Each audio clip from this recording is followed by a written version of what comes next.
Yeah. Love the new tune. So this is sticking then, right? We're good? This is what we roll into the new year with? You muted, D-Gun? Shout out to my guy, Elvin Shabazian, who finally came through. I put the guilt trip on him, and he finally came through last week. He sent me like 4 or 5 different ones, and I said, no. And he goes, I got one more for you I'm working on right now. I said, that's it. You got it. Send it. You know it when you know it, right? Yep. Oh, man. Yeah, man. You know. That's pretty good. That is pretty good. All right, so we're off and running with yet another win here. Amazing when you think about it. Hey, by the way, did you guys see that? We'll get into this probably a little bit more in the NFL segment, but Jalen Reagor guaranteed a win. Yeah, for the Vikings over the Lions. He did that before the season. He did it against the Eagles. If I'm Justin Jefferson, right? I'm going over and I'm saying, Jalen, do me a favor. Let the guys who actually play. We don't need you making predictions, with returning 1 or 2 punts per game. He plays. He just doesn't do anything while he's playing. That dude is brutal. Your first round bust. Just wait your turn. Just be quiet. And wait your turn. Be happy you're still collecting a check. Anyway, all right. So back to the Eagles defense here, guys. So 7 sacks yesterday, 32 in the last 7 games, 32 in the last 7 games, 49 on the season. They are in first place there with sacks. They only had 29 all of last year. They're 20 ahead of last year's pace through 13 games. I think there's it's attributable to a couple different things. One, you get Hassan Reddick, and he's already in double-digit sacks. Brandon Graham comes back. Josh Sweat is back. The line has become, and I think there's another thing that's really helped too. Joseph and Sue have allowed this to become a real rotation in the middle and kept these guys fresh. It's a nice combination of reasons why this team has been ferocious at getting after the quarterback. Hassan Reddick, the first player since 1982 to have double-digit sacks for 3 consecutive teams in 6 consecutive years. That's unbelievable. Yeah. And there's still 4 games to go, so no telling how many he'll finish with. But you're right. When you take a Brandon Graham who's 34 and he's only playing 39% of the snaps, look how much fresher he looks when he comes into a game. No D lineman has to play more than 63% of the snaps for this defense. Look at how much fresher they are when it comes to the fourth quarter and when an offensive line is tired and you got the same 5 guys going tackle to tackle. And I saw something yesterday. I'm sitting there, wait a minute, where'd all these Jonathon Gannon blitzes come from? Mm-hmm. What the heck? I mean, they're stunting, they're looping. I'm like, what in the world's going on here? Yep. So maybe it's turning the corner for Jonathon. I don't know. Maybe. Oh. Don't even try it. I know where you're going. No, I know where you're going. You're starting to see the light with the Gann wagon. Don't even try it. I'm glad to see it's not just about style for you anymore. You're seeing the results, and it's about the substance. Oh, so you're telling me that the Gann wagon that you are the president of is back out of the barn? It's been out. It was out last week. No. Yes, it was. You didn't tell me that last. You told me 2 weeks ago. No. It was just out. 2 weeks ago when you said, I got to put the Gann wagon in the barn for a while. No, we got it tuned up. It was. Oh, you got tuned up. Yes, it got tuned up. Okay, yes. Tune up. All right, and it's driving smooth, man. It is smooth sailing down the highway right now on the Gann wagon. It's nice, but there's still time. Look, Derek, I am not a hater. You can come on in. I'm not a hater. Barrett and I have room for you, man. You never. We got snacks. You never. Got all kinds of stuff going on. You cannot associate the word hater to my name. I said wait and see. I'm not a hater. Nope. I gave this team props. Let's go back, find the clip last week, as I've done every week. I said it. Barrett was on the show. I said, you cannot argue with the results. They're number 1 or number 2 or number 3 across the board in every key statistical category it is. I just said it's not my preference when they do certain things in the defense. That's all I said. I didn't say I was a hater. All right. I gave him the props for the results. What do you think, Barrett? I don't know, man. He's starting to come around a little. You and Barrett can twist it all day. He won't go all in though. You go twist it. He's not allowed. I took his membership. It's gone. Good. Oh wow. Okay. Good. Even Seth said, bro, I don't like his style. Because they actually, before we started the show, they asked, hey man, how you gonna feel when Gannon, gets another job? Next year he's with another team. He still said good. I'm like, what do you mean good? Oh, I mean, I'm gonna say good, yeah, but I mean, I just don't care for his style. You know, the results are there, the record is there. I'm glad you said that. But it's still, you know, it's amazing. Like I still see it's an acquired taste. I can't stomach. Hey, Bear, I'm glad you said that because right before we went on our post-game show yesterday, I looked up and I said, okay, are you going to be negative about the Eagles defense now? D-Gun, I give up. I ain't going to say nothing. I said, okay, I'm going to hold you to your word. And he was pretty positive yesterday. He didn't bring up negativity. I said, okay, you can't say anything else about what they did, what they've done, did in the last several weeks. He goes, D-Gun, what am I going to say? I said, well, you'll find something. So I keep egging him on. I take pride in egging him on any chance I get. Well, I mean, I just think like it really, if you look at all phases, they get after the quarterback. They're stuffing the run now. Absolutely. They're excellent against the pass. They take the ball away. They get sacks. They're number one in takeaways. They're first in QB rating allowed. They're first against the pass in general. They're seventh overall in scoring, 18th against the run, but that's dropping really quickly the way it's gone lately. 24 takeaways, 15 interceptions, 9 fumbles. That's first. Potentially 4 guys in double-digit sacks. This is like dream stuff. It really is. Absolutely. I agree 100%. I agree. Ride, man. That's what I'm saying. Yes, that's all I'm saying. Take it all in. Take it all in. Because what we're seeing right now, man. You might not see again. You might not. You're not. You're not. I don't think you can see it again, honestly. It's the perfect storm. And I understand that defensive coordinators and offensive coordinators get paid millions of dollars to stop gimmicks. But this is not a gimmick. This is not something that they're manufacturing. This is just a consistent guy having consistent targets to make consistent plays. And that's defensively and offensively, especially offensively. Hurts has mastered the offense. He's getting to a point now where he's dropping dimes. He's accurate. I mean, every question that we had in the spring and in the summer, he's erased. Remember, he didn't have a touch. He couldn't. He couldn't have a touch. He couldn't throw the touch throws. He couldn't throw deep balls. I can remember. Wentz couldn't throw a check down. Yeah. Remember how hard he was? For whatever reason, he just couldn't. Yeah. There's no. I don't see a niche in this game. I don't see a kink in his armor. What you laughing at, D-Gun?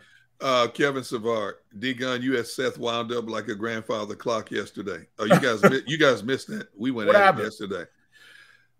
Well, Seth, as you know, Barrett, loves to make comparisons from the time that he played to watching this current collection of Eagles linebackers and linebacking play in the National Football League. So he comes out and says, he comes out and says, why do we like to sit here in the media and make comparisons? I said, Mike Missanelli looked at me and kind of smirked, and I looked at Mike Missanelli. I said, I can't let this go. I said, since we kicked off the season, that's what you've done. No, it's not. Yes, you have. You've compared linebacking play from your era to this era. No, I didn't. No, I don't. I'm talking about technique. It's a comparison still from your era to this era. I said, all you've talked about is how when you played the game, this is how you were taught to read defenses. This is what you look for. As you sit and analyze a game, when we sit up in the green room, you're analyzing play about how linebackers don't do this, they don't do that, they're not taught this, that, and the other. That is a comparison. We went at it. It was all our debate segment. We went at it for a full 5 minutes. Devin Caney's over here, Mike Missanelli's over here, and they're both like this. And let me and Seth go. I said, I'm not letting you off the hook that easy. No, I'm not because it's a comparison. And we, in the media in general, we compare teams, individuals all the time. Whoa, back in my day, it's fun to do. Yes, okay. Barrett does it all the time about when he played. Compare these lines. It's natural. It's what it is. It's what we do. Man, he was wound up like Kevin Savard said. D-Gun, you had him wound up. I would not let him off the hook, man. You're doing your Woody Woodpecker routine. I like it. Dude, I'm smirking like a Cheshire cat, and I'm enjoying every minute of it. Yeah. Well, I think the other thing you do is you as great as it's going, you also try to project like, all right, whoever they may end up playing, like, can they stop those teams? And you know, I've seen Dallas, I've seen San Fran. I'm taking nothing away from those teams. They're really good teams, but like I don't go into this saying, "Oh my God, how are the Eagles going to stop these offenses?" Like, No, I don't. No. Sorry, no. I just don't view. I don't view those teams in that way. That light that they're going to be that dominant or whatever. They're just I can't not. wait till the playoffs get here. I can't wait till the playoffs get here either. I can't wait. All these teams, you know, like I think that the conversation is stopped with the Eagles being the Eagles not being the number one team in the NFC. And I think it's graduated to the Eagles are the number one team in the NFL. Yes. Even with the Chiefs, Buffalo, Cincinnati. Yeah, I think you're right. We're the best team. And the clickbait that ESPN is doing, it's ridiculous. I mean, how many categories are we top 5 in?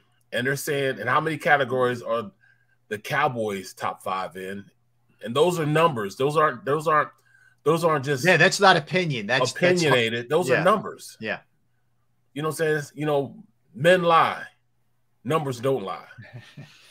So how is it? But ESPN got what they wanted, though. They Yeah. got us talking about it. Not just us. I mean, people on the outside of their bubble looking in.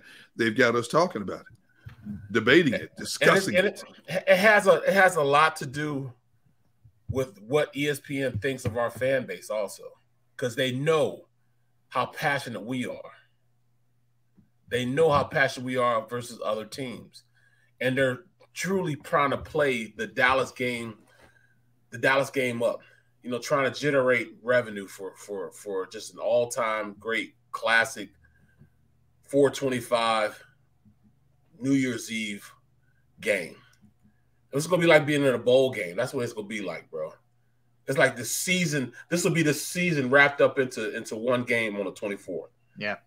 No, it's going to be fun. I mean, this thing is going to be the hype around this game, especially considering where it falls, you know, the day that it falls on is going to be wild. You know, and I look, it's going to be a game where they are playing on their third of back-to-back-to-back. It is at Dallas. Dallas has the revenge factor. They have their quarterback playing. There's a lot of things that set up in the Cowboys' favor. However, if the Eagles continue to be playing at this level in which they're playing, I'm sorry, man. They're going to be a really tough team, no matter who it is, no matter what the circumstances surrounding this thing, to beat. I'm trying to see if there's a line out for that game. I'm not seeing one. Let me see if all right, hold on. Let me see if there's Cowboys line, Eagles line. All right. So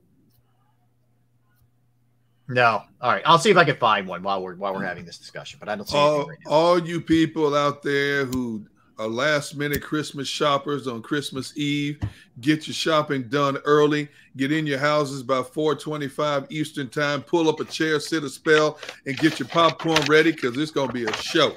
Yeah, it is. All you need is a little bit of eggnog and some rum. And sit back and watch the Christmas festive. Look, he can't even say it and he's sober. Look, he can't. Festivities. Yes. I can't say it. So why you say I didn't? No, look. I can't say it. Don't have any eggnog on Christmas Eve because you got pre and post game shows to do. You don't need to be more fired up than you normally are. Don't have any eggnog. If you do, just drink the eggnog without the rum, please. Well, the interesting thing is there's only 3 games Christmas Day. That's Sunday. You know, that's going to be great also. Yeah, I mean, the large majority of the games are on Saturday. I wish we had the Monday. I wish we had the 1 o'clock game, man. I know, man. Christmas Eve? Christmas Eve. Oh, Christmas Eve. I know, man. That would have been stupendous. Yeah, there's a good amount of 1 o'clocks. There's 1, 2, 3, 4, 5, 6, 7, 8. There's 12, 8 1 o'clocks. Oh, 8 1. I thought you meant there's a 4:05 Commanders 49ers, then the Eagles at 4:25, and then the night game is the Raiders and the Steelers.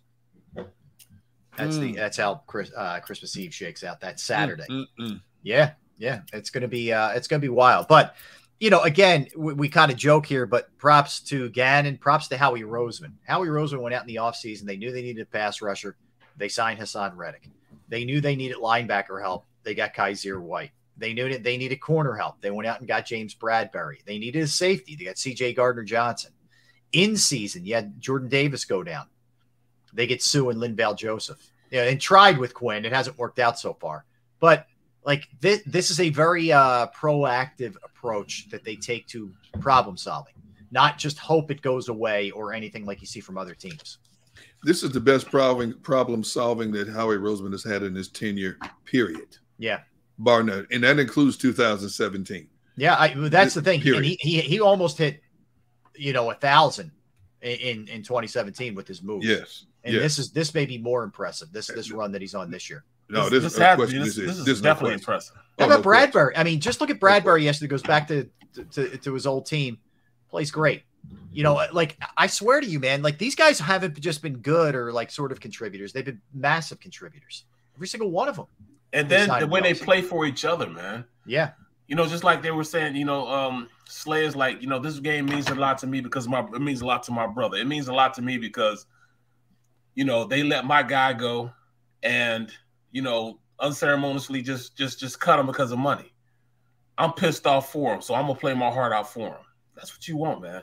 That's what, like you needed the day off, man. We knew you needed the day off. We wanted to make sure that we didn't slack at all. We held you up, man. I heard you guys crushed it. I heard. We made it happen for you, man, because that's what brothers do, man. That's what brothers do. Thank you. Great teammates. I appreciate that. No, but it's true, though. I mean, you're right. Like, Barry, you pointed it out today when you were on the morning show on WIP. The quote from Trayvon Diggs, where he's worried about getting credit for an interception. Like, dude, what is your priority here? Like, you barely survived the Texans, and you're worried about you and another one of your teammates came down with the interception, and you're the one who wants credit for it. Meanwhile, Slay is saying, we want to win this game for Bradbury, man. That's why we're going back, take care of business against New York.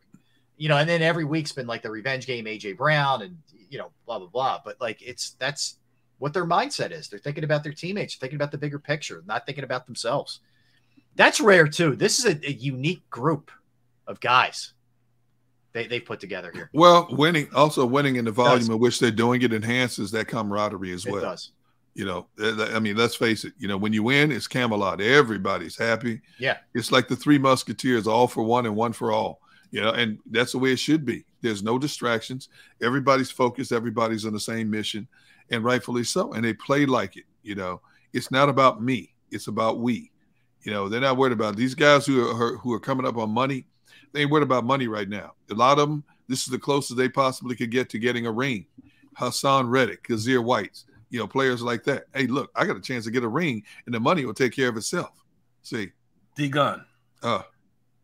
That couldn't have been more obvious than Ndamukong Suh and Linville Joseph signing with the Eagles. Suh didn't have to come back, and he wouldn't have come back. Yeah. Why he's coming back? He's ring chasing. Yeah, he doesn't need the money. Joseph doesn't need the money. He's been paid. He came back because he's ring chasing. Yeah. That's exactly why they're here now. Well, Suh got one with Tampa, so he's still ring chasing. He's still ring chasing. You want two. Yeah. He said he wants one for each kid. Right, yeah. So that makes it even better. Yeah. Makes it even better. It's true, man. I mean, that's every player. Think about how many players that play this game that never, and I'm talking about not just the players who play the league average 3.5 years, but to put 10, 12 years into this game, never get close to touching a ring other than to look at somebody else's. Right. But to earn one of their own, the percentage is vastly greater than those who actually get to play for a ring. These guys, I mean, they want their money, but they want that hardware also to sit back and look at someday. And that's understandable. Yeah. And when you win at the volume, I mean, this team's only lost one game. Not dare somebody mention money in that locker room, man. People start looking at you sideways. Hold up, man. We got a bigger picture here. Your numbers will take care of themselves later. Well, look at this. Yeah. Look at this, D-Gun. This is the difference between the locker room down in Texas, in Dallas, Texas, and the locker room up here at the NovaCare Center in Philadelphia. Yeah. This is what Trayvon Diggs, he didn't necessarily say it. They don't have to him saying it, but he tweeted this out. Credit me with the INT, please. I had it first, LOL, or we can split it 50-50. Are you kidding me? You just barely won that game. You should be happy that you won the game and didn't have a loss. And he's worried about a Hail Mary throw-up catch that he tried to wrestle it from the other player. Right. Who does that? Yeah, I don't know. Yeah, where is your mindset, man? And that's like about? That's like Hassan Reddick saying, I beat my tackle and I drove it to Fletcher Cox. Fletcher, I need half that sack because I'm the one that got loose and he came straight to you. They don't care. Yeah. They just want the win. Yeah.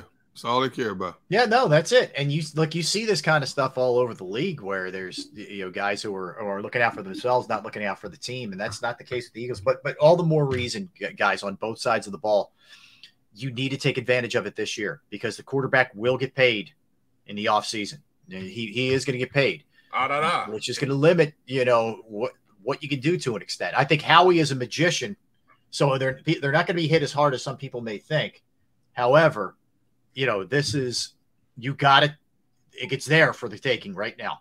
You don't have the luxury of doing some of the things you did this offseason. You're not going to have that luxury now, or next year, I should say. Well, that just comes from guys going out there and do the due diligence to win now. Make this a destination point for free agents. Yeah. Bring people in because they want to play with Jalen Hurts. Remember we talked about how Hollywood Brown wanted to get out of out the Ravens organization because they felt the quarterback couldn't throw the ball efficiently enough to get the ball to him. Yeah. Now he's out of there. Yeah. Same exact thing. It can work in the opposite. Wide receivers are going to want to come and play here in Philly simply because Jalen Hurts can get the ball to him. And the defense, they're going to have a lot more one-on-one opportunities because of Jalen Hurts' running ability. And because of that, they're going to get one-on-one opportunities on the outside. That if you can beat a guy, he's going to get you the ball. Yeah. He's going to get you the ball. And Barrett, the other thing, if you're a defensive player, man, you can just pin your ears back and tee off because a lot of times that the offense got you a lead and the other team's throwing and you know it. You know what I mean? Like it makes exactly. It's a much more pleasant experience when you know what's coming. Rob. I mean, that's huge. That's huge. Well, let's also give credit to the fact that when you have an offense that can score at will like that puts so much pressure on the opposition. It automatically much earlier than in games than they want to, forces that offense out of what their game structure is, which means they're going to have to put up the ball a lot more. If they're a balanced team predicated on a run to set up the pass, they got to throw the ball a lot more, which allows your defense to play a much looser brand of football. And you look at how they hit. Once the Eagles built that big lead, look at the hits they were putting on the Giants ball carriers yesterday. Yeah. Yep. It was like, and every hit was like pop, pop, pop, pop. I mean, it was out. They were having fun because even if they made a mistake, they knew they had an offense was going to get it right back for them. Mm-hmm. Exactly. You play less tense, less cautious when you're in a game. When you're in a game, nip and tuck, everything has to be a little bit finer tuned. Yes. But man, when you got a team that can blow a team off the field early in the game, and you got to make them come out of their comfort zone, that plays right into the hands of a defense in terms of what they want to do and to be a little bit more creative and freer playing with their game scheme. Dead on. You guys see the bench when you showed the Eagles bench and you showed the Giants bench. Absolutely. Number one, let me put this out there too. When you looked at the Eagles bench and you see AJ Brown yucking it up and having a great time on the sideline because they deserved to. They went out there and took care of business. They were out there making it happen. But you still see Jalen Hurts with the intensity of how the game started. Mm-hmm. He's still locked and loaded. He's still concentrating on the product he's about to put on the field. Not saying there's anything wrong with AJ and Smitty and those guys, Quez, and them talk. I mean, that's what the NFL is: excitement, having fun. You know what I'm saying? And it's fun. It's only fun when you're winning. When you're out there and you can do whatever you want to do to the defense, they can't do anything about it. But you still see your fearless leader. You still see your quarterback still dialed in. And then you look at the other sideline where the Giants are, and everybody's pissed off. Everybody look like they got the flu over there. They all look like that. Yeah. That's what it's all about, man. That's what the retrospect, I'm looking at, everybody having fun. I'm looking at my quarterback like, all right, I still got some more stuff I got to go out there. You see him like that. Even at the end of the game when he was out and Minshew was in there, he's on the sideline. And again, I would have no problem if he was smiling and laughing. He deserves it, but he is still just like lasered. That dude is, man, whoa. There is one gear with that cat. And it's either on or off. That's it. There's nothing else. On or off. Yeah, and he's and they do take his lead in a lot of ways. That's for sure. By the way, appreciate everybody tuning in. Good number. We'll keep it rolling. But let's hit those likes for everybody who's taking the time to stream, to listen, to hang in the chat room. Let's get those likes up today. We could do a number. We go on an Eagles type run with the like button today. So let's dig into that. All right. So we'll come back. We'll give you a little update on some of the injuries, and there were some scary ones. Lane Johnson goes down. Reed Blankenship goes down, who's filling in for C.J. Gardner-Johnson right now. Kyron Johnson, who's been a really good special teamer for them. Aaron Sippos. So we'll dive into all that and the improvement on the special teams. Might mix in a couple other odds and ends here, but coming up at 2 o'clock, we'll do our full-blown NFL talk as well. So you don't want to go anywhere. D-Gun, Barrett Brooks, Rob Ellis on this beautiful Monday. We are Sports Take, JAKIB Sports YouTube Network. All right, I'm going to tell you about Flynn Tree Services. Yes, Flynn Tree Services is an experienced, licensed, and insured Pennsylvania tree services company that will trim or remove any unwanted trees off of your property.